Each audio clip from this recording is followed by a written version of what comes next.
The distress call. The signal was never meant for them. It had been launched into the void by a dying empire, a desperate scream across the stars.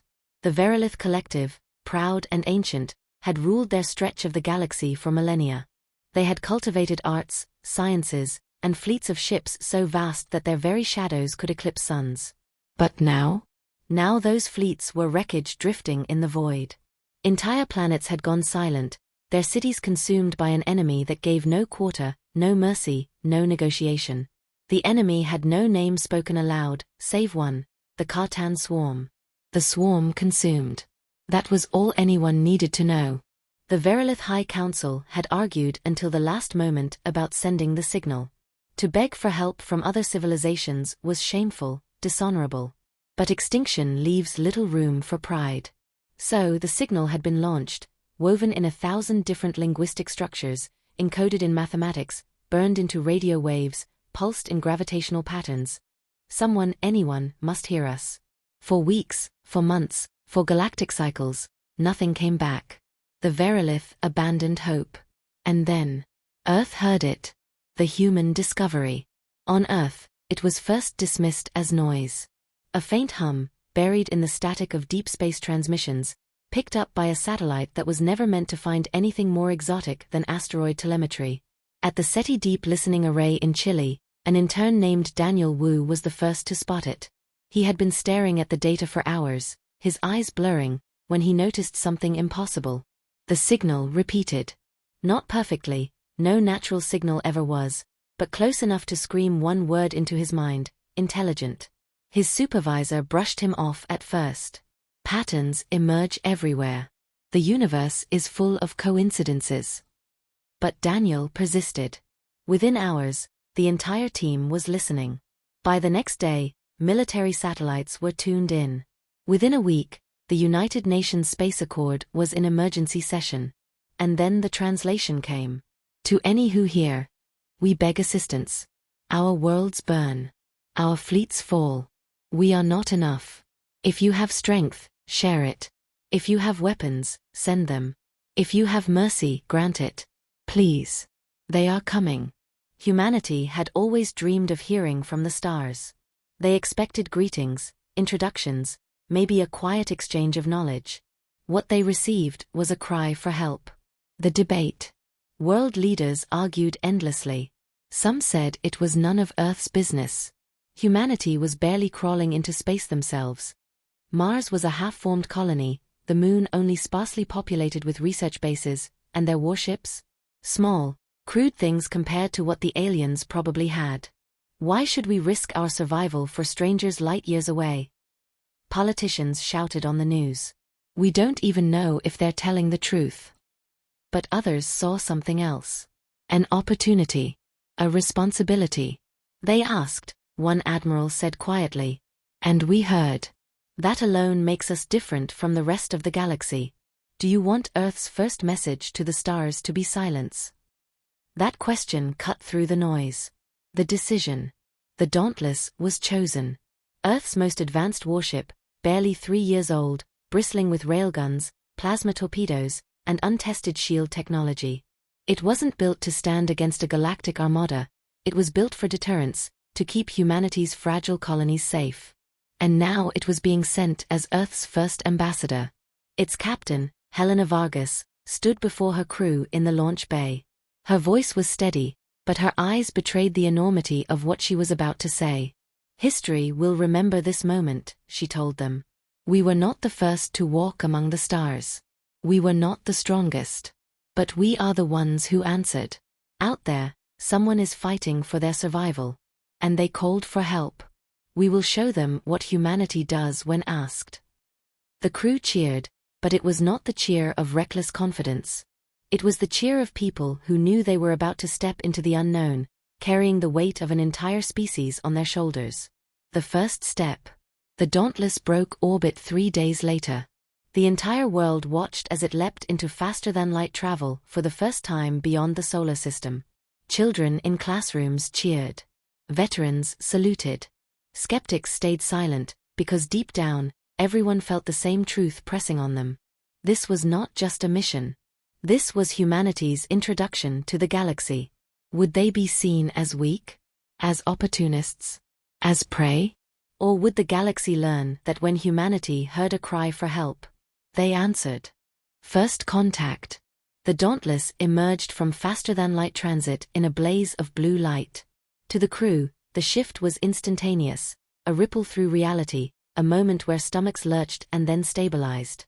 Outside the hull, however, the stars had rearranged themselves. They were no longer in humanity's neighborhood. Before them lay the Verilith home system, or what remained of it. The ruins of a civilization. The first thing they saw was wreckage. A shattered world hung in orbit around its star, crust peeled back like torn flesh. Entire continents had been scraped away by some unimaginable bombardment. Cities, visible even from space, lay broken and dark, their lights extinguished. Floating among the ruins were ships, sleek, curved vessels that might once have been things of beauty. Now they were corpses. Some drifted with jagged holes through their hulls, others cracked apart completely, spilling debris into the void. The Dauntless bridge went silent. Even the hum of machinery seemed subdued, as if the ship itself mourned what they were seeing. "God," whispered Lieutenant Ruiz at the sensor console. "It's a graveyard." Captain Helena Vargas forced her voice to stay calm. "Stay sharp. If the swarm is still here, we'll know soon enough." But the sensors showed nothing. The system was quiet. Too quiet. The signal responds. Then the signal came. A sharp, pulsing code, familiar now. The distress beacon. But this time, it was close. "Source located," Ruiz said. "One of the ships. Still powered. Barely." The crew leaned forward as the viewscreen magnified the vessel. Unlike the broken hulks around it, this one still clung to life. Its hull was scorched, its engines barely glowing, but its shape was intact. The captain made her choice. Open a channel. The comms officer, Ensign Clark, worked quickly, cycling through frequencies. At first, there was only static. Then, "Unidentified vessel, identify yourselves. Please, we are dying." The voice was strange, multi-layered, as though multiple tones overlapped in a single throat. But there was intelligence in it. Desperation. "This is Captain Helena Vargas of the United Nations starship Dauntless, representing Earth," Helena said clearly. "We received your distress signal. We are here to help." There was a pause. Then a sound that might have been relief, or disbelief. "Earth, you came, by the stars you actually came." The survivors. Docking was dangerous. The alien ship's hull was cracked, its atmosphere leaking in shimmering streams of vapor. But the Dauntless extended its boarding bridge, locking clamps into place. Marines in armored suits moved first, weapons ready, not in hostility, but caution. Inside, they found what was left of the Verilith crew. The Verilith were tall, willowy beings, their skin shimmering faintly as though starlight passed through it. Their faces were narrow, eyes dark pools with no visible whites. They were beautiful in a fragile, almost ghostly way. But now they were broken, injured, starving, their once proud uniforms in tatters. One of them, clearly the leader, stepped forward. She was wounded, but her posture was rigid with pride. "I am Serenia Valvar, commander of the Verilith Collective's 8th Fleet," she declared, though her voice trembled. "And you are human?" "Yes," Captain Vargas answered, stepping forward. Her translator earpiece struggled, but managed to convey her words. "We heard your call. We came." For a long moment, Serenia just stared at her. Then, to the astonishment of everyone present, she sank to her knees. "You do not understand what this means," Serenia whispered. No one else answered. No one. The galaxy heard us, and turned away. But you are strangers. And you came. What the galaxy already knew. Back aboard the Dauntless, in the briefing room, Serenia told them the truth. The swarm had swept across the border worlds with terrifying speed. The Verilith had begged their allies for aid, invoking ancient treaties and promises. But none had come. The other civilizations of the galaxy had watched from the shadows, calculating, unwilling to risk their fleets. And why? Because of an old saying. Do not pursue the humans. Captain Vargas frowned. That doesn't make sense.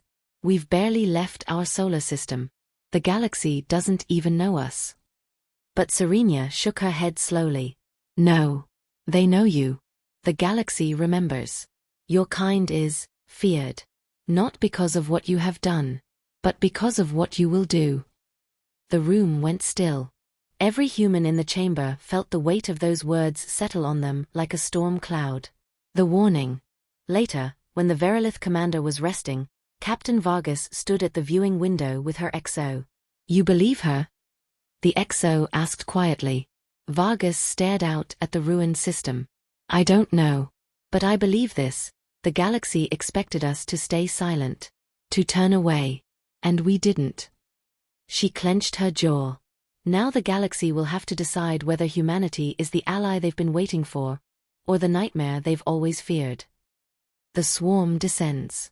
The Dauntless crew had barely finished tending to the Verilith survivors when the first sensor alarms began to shriek. At first, it was faint, an anomalous energy spike at the edge of the system. Then another. And another. Lieutenant Ruiz's hands flew over the sensor console. His voice was tight with disbelief. Captain.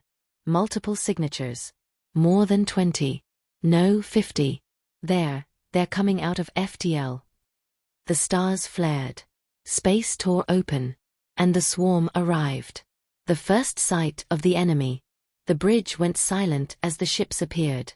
The swarm did not build ships the way civilized species did. Their vessels were alive, vast carapaced monstrosities, plated in chitin that glistened like wet stone. They pulsed faintly, as though blood and fire ran through their hulls. Some were the size of frigates, others titanic, blotting out starlight as they emerged one by one. Sweet Mother of God, someone whispered. The Dauntless was one ship. The swarm was an armada. Captain Vargas's jaw tightened, but her voice was steady. Battle stations. Shields up. Charge weapons. Get those survivors below deck and seal the bulkheads. Klaxons howled through the corridors of the Dauntless.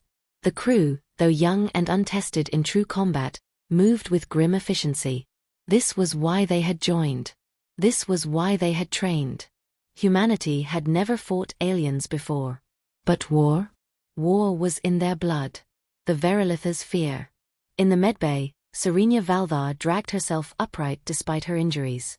She felt the Dauntless shudder as it shifted into battle posture.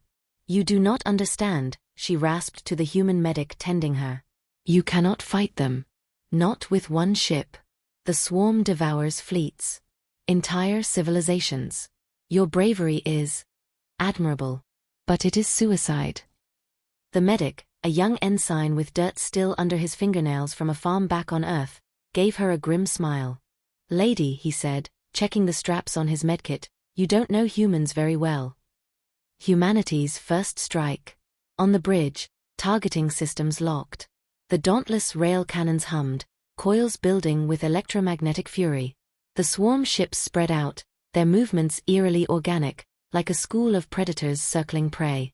Then one broke formation and lunged, propulsion glands blazing like comets. Target acquired, Ruiz snapped. Fire, Vargas ordered. The Dauntless spat fury. A tungsten slug, accelerated to a fraction of light speed, slammed into the swarm vessel.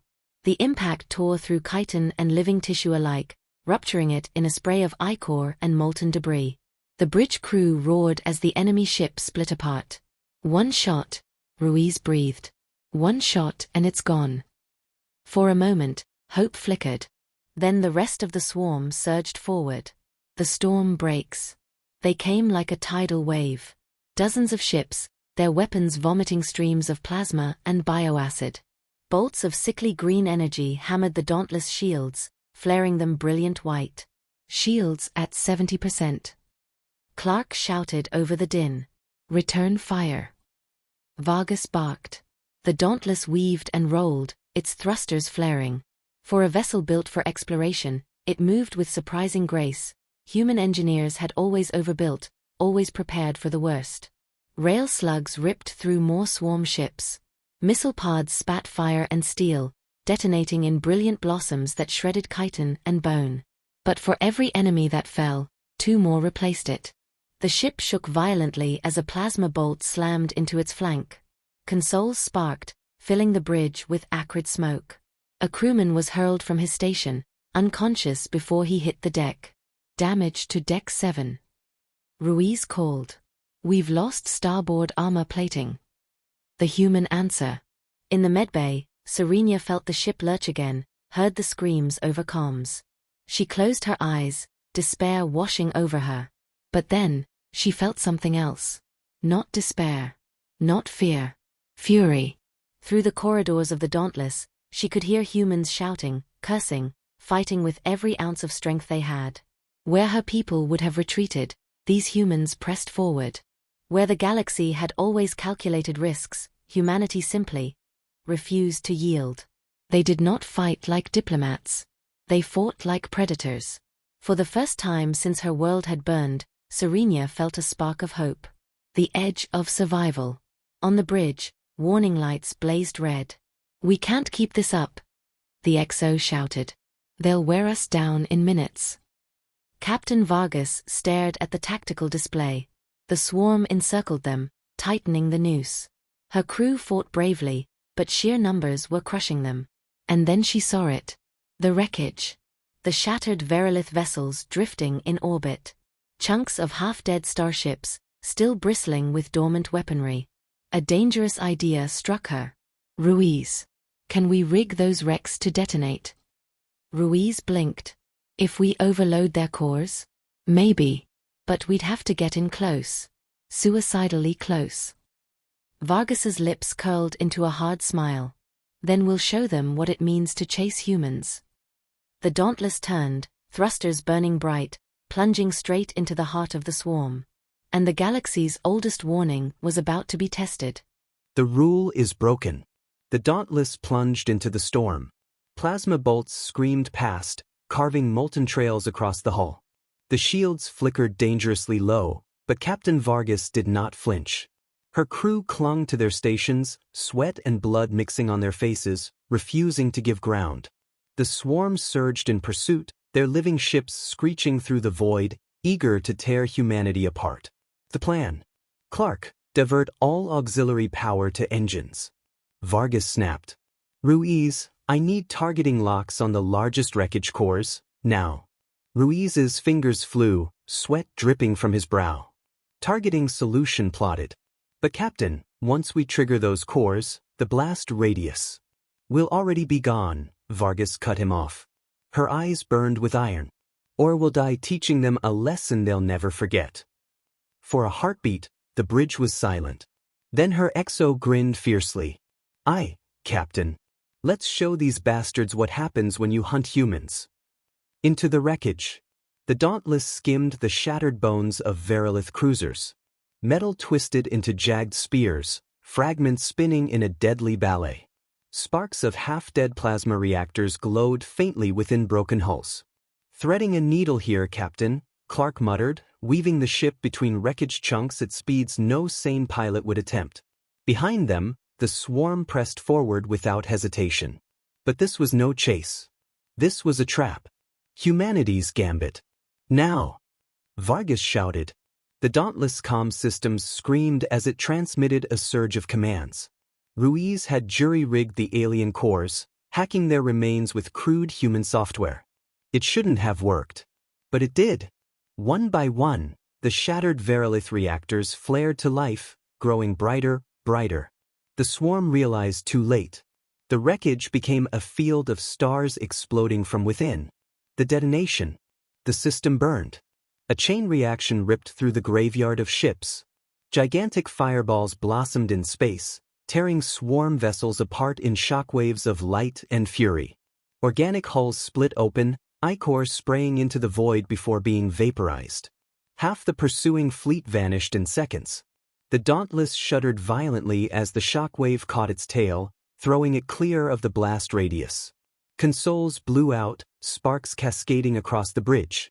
Clark wrestled with the controls, teeth bared, forcing the ship back into stability. "Status!" Vargas barked. "Shields at 5%. Ruiz coughed through smoke. "Engines battered but holding." "And the swarm?" He looked at the tactical display. His voice was low, stunned.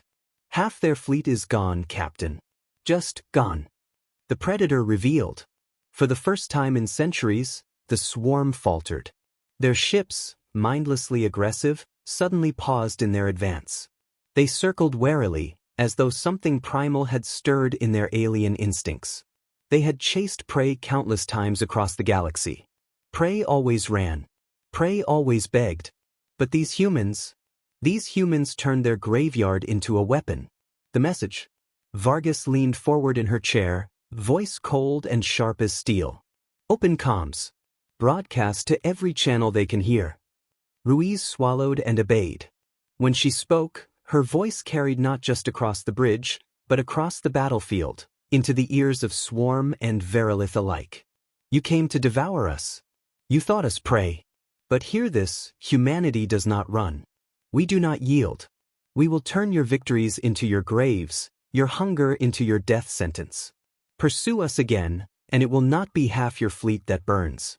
It will be all of you." Her words echoed into the silence of space. "Retreat." The swarm hesitated. Then, like a beast struck and wounded for the first time, they pulled back. Their vessels twisted and warped space as they fled into FTL, vanishing into darkness. The crew of the Dauntless erupted in cheers, some sobbing with relief, others pounding their fists against consoles. Humanity had survived its first clash with the galaxy's nightmare, and won. The witness. In the medbay, Serenia Veldar wept quietly. She had lived through 1,000 battles, seen her people slaughtered by these monsters. Never, not once, had anyone turned the swarm back. And now, a single human ship had done it. Not because of superior numbers. Not because of ancient technology. But because they refused to bow. She whispered through her tears. "They warned us never to cross you. They were right." The legend begins. Captain Vargas sat back in her chair, exhausted, blood on her brow. Her ship was battered, her crew weary, but humanity had been tested in fire, and the galaxy had witnessed the answer. The oldest warning had been broken. And from this day on, the galaxy would remember. Do not pursue the humans.